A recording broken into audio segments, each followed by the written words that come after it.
Bonjour à tous et tous, j'espère que vous allez bien. Je m'appelle Karine Maury, je suis thérapeute en soins énergétiques sacrés anciens et formatrice. Je viens vers vous pour vous parler de quelque chose qui se passe beaucoup en cabinet en ce moment. J'ai pas mal de personnes qui viennent me voir avec une baisse d'énergie. Elles ne comprennent pas pourquoi leur activité est un petit peu en sommeil, pourquoi finalement elles n'ont pas d'élan en ce moment, pourquoi leur corps est un petit peu mou en ce moment, ils se sentent pas à leur rythme habituel. Je voulais vous dire que c'est normal, nous sommes en hiver. En hiver, c'est un moment, nous sommes des animaux, nous avons des rythmes. Donc on est aussi sujet au rythme et à nos propres rythmes et au rythme aussi de la nature, au rythme de l'univers. Comme on est sujet au rythme lunaire par exemple, là nous sommes entrés en hiver. Et en hiver, nos corps ne peuvent absolument pas avoir le même rythme qu'en été ou au printemps. Donc c'est très important que vous preniez conscience de vos rythmes et que vous alliez voir à l'intérieur de vous comment ça se passe quand vous êtes dans cette saison-là. C'est vraiment pour moi l'hiver, le moment de l'introspection, le moment où je vais à l'intérieur de moi, un petit peu en cocooning, me poser et aller voir un petit peu tout ce qui s'est passé finalement au moment des 3 autres saisons, des autres rythmes. Qu'est-ce que j'ai mis en place, qu'est-ce qui est parti, qu'est-ce qui n'est plus là, qu'est-ce que je n'ai plus envie. En automne, je vous avais fait déjà un petit post sur Facebook où je vous disais l'automne c'est le moment un peu comme les feuilles qui tombent, du dépouillement. Donc on regarde ce qu'on veut, ce qu'on ne veut plus, on jette, on garde, on fait un peu le ménage intérieur. Et là on est arrivé dans notre petite chaumière en hiver et où on peut se poser un petit peu en cocooning et on ne peut pas avoir le même rythme en hiver que pendant l'été. C'est quelque chose qui est compliqué à demander à vos corps.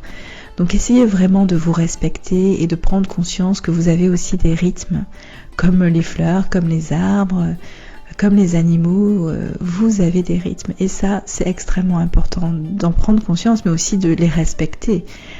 Donc de ne pas se demander en hiver ce qu'on ne peut pas faire, parce que finalement vous allez rentrer dans une espèce de frustration à vous dire j'y arrive pas, je suis nulle, alors que c'est fou, c'est complètement fou. Juste respecte ton rythme, vois que là, t'es plus lente que finalement à une autre période et c'est le rythme là qui est nécessaire pour tes corps pour pouvoir justement repartir dans le prochain rythme.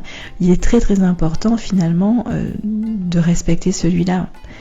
Donc c'est pas anodin si votre activité baisse un petit peu, c'est aussi parce que votre soi, votre être multidimensionnel, vos guides font attention à votre propre rythme et peut-être eux savent que vous avez besoin de ralentir un peu votre cadence parce que c'est pas une saison où l'on est à fond les ballons, tout simplement.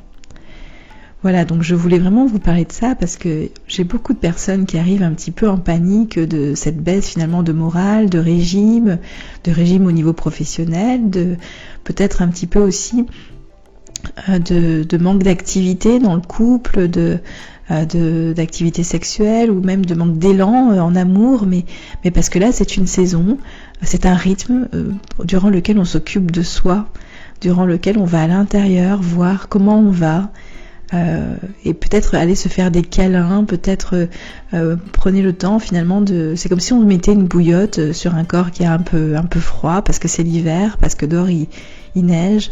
Là c'est pareil, on met un peu une bouillotte sur nos corps à leur dire allez on va prendre soin de vous là parce que il y a un moment où vous allez avoir un autre rythme, un rythme un peu plus soutenu et là vous avez besoin de ce temps finalement de repos, de pause, un peu comme la nature autour de nous. Voilà.